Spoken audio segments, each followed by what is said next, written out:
Hey, this is Coach Sarah Frenza here, and I'm going to show you how to weigh out your food.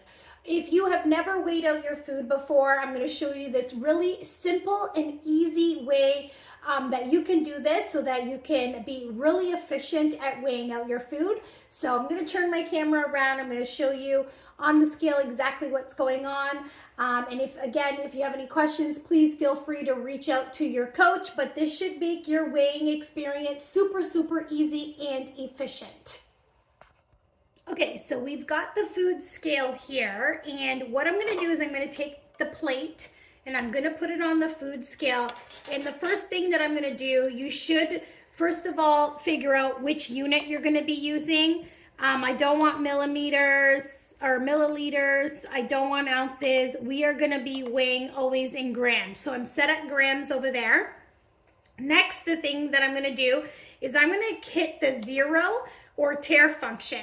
What this is going to do is going to basically zero out the scale. Now, the first item that I'm gonna weigh out is quinoa. So for me, I need about 100 grams of quinoa. So what I'm gonna do is I'm going to weigh out the 100 grams of quinoa. Where are we at here?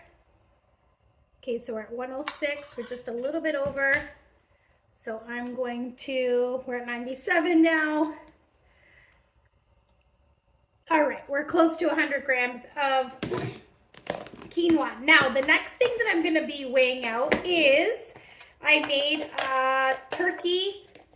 chicken meatballs here, and the weight for that for me is 170 grams. So what I'm gonna do is I'm gonna zero out the scale.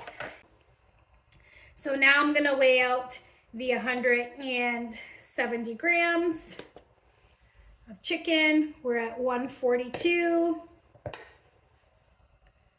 Okay, so we're about 171 grams of chicken. So now that's it. If I had something else that I need to weigh out, like a cheese, again, I would zero this out.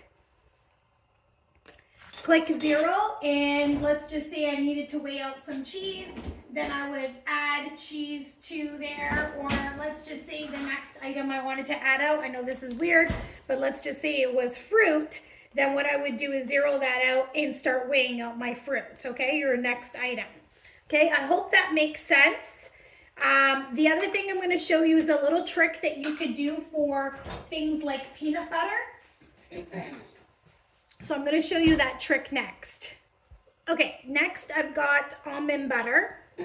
Now what I could do is I'm gonna put all of this on here with the almond butter on there. I'm gonna zero this out. So instead of weighing this out separately, what I'm gonna do is I've zeroed this out. I need about 15 grams of almond butter. So what I could do is just put it on the spoon, and we're at 13 grams. So I know that I just need a little bit more.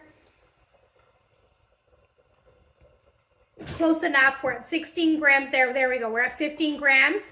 And that's how you would do something like a peanut butter or a sauce instead of weighing it out separately. Okay, so use these tricks while you're weighing out your food. It'll make everything in your life a lot more easier, and you'll be able to weigh out your food a lot more efficiently.